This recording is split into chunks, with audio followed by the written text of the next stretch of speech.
हमारे यहाँ क्या होता है, हमारे समाज में क्या होता है कि एक लड़की को शुरू से बचपन से एक अबला नारी बनने की पूरी तैयारी कराई जाती है। क्योंकि हमारे समाज में अक्सर मतलब हमारे यहाँ लोग कहते हैं कि बेटा तुमको ना कोई भी रिश्ता मतलब निभाना है, चाहे उसमें कुछ भी हो जाए, तुम अपनी तरफ से रिश्ता पूरी शिद्दत से निभाओ, भले तुम उस रिश्ता में अपनी जान गवा दो, भले उस रिश्ता का कोई नाम ना हो, सिर्फ नाम के लिए वो रिश्ता, भले उस रिश्ते में पहनाने कोई चीज़ नहीं, किसी भी रिश्ते में तुम अपने आप को इतना झोंक दो कि तुम अपनी ज़िंदगी भूल जाओ, तो अपनी खुशियाँ भूल जाओ। और हमारे यहाँ अक्सर शुरू से यही होता है कि एक लड़की तो कभी अपने पेरेंट्स के लिए तो कभी किसी के लिए अपनी खुशियों गला घोट देते। मतलब हम लड़कियों की ज़िंदगी तो हमारी होती है, लेकिन इसका जो रिमोट कंट्रोल है किसी मतलब कभी समाज के हाथ में होता है, कभी हमारी फैमिली के हाथ में होता है कि जब चाहे जहाँ से जैसे चाहे उसको मोड़ दिया। मतलब हमारे इंडिया में यही होता है कि देखो शादी के बाद हम लोग को दो एक्सपेक्टेशन दिए जाते हैं, या तो एक ये कि शादी के बाद भी आपका अपने मायके में पूरा अधिकार है, अपनी सारी प्रॉब्लम सारी परेशानियाँ अपने पेरेंट्स से सजा करो और आपको सपोर्ट भी मिलेगा।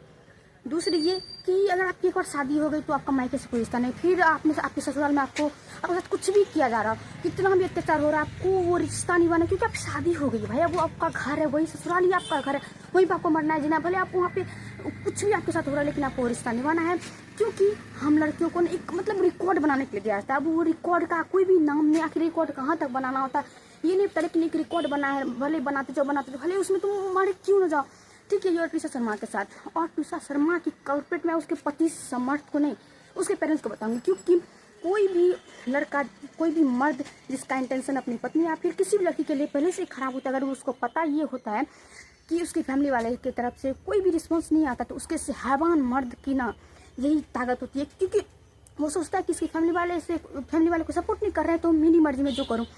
तो देखो गाइस, देखो तो डियर गर्ल्स, मैं आप लोग से ये कहना चाहती हूँ कि देखो दुनिया हमें सिर्फ ज्ञान देती है, हमारा साथ नहीं देती है, तो हमको अपने लिए खुद खड़ा होना। क्योंकि अगर वो ट्विसा शर्मा भी अपने लिए आवाज़ उठाते तो शायद वो आज इस दुनिया में जिंदा होती, लेकिन आज वो नहीं, क्योंकि अपने लिए आवाज़ नहीं उठाई, बल्कि अपने पेरेंट्स पे टिके रहे। कहीं ना कहीं हमारे पेरेंट्स हमारा सपोर्ट करेंगे, हमको साथ देंगे और हमको यहाँ से बचाएंगे, हमको यहाँ से ले जाएंगे। लेकिन उनके पेरेंट्स तो ठहरे कि ये हमारी बेटी को रिश्ता निभाना, इसको अवार्ड हासिल करना है भाई, सर्वोच्चतम मतलब दुनिया का मतलब हमारे भारत का जो सबसे सर्वोच्चम अवार्ड होता है वो उसको हासिल करना है, इसलिए उसको वो रिश्ता निभाना है, भले उसमें उसकी मौत हो जाए।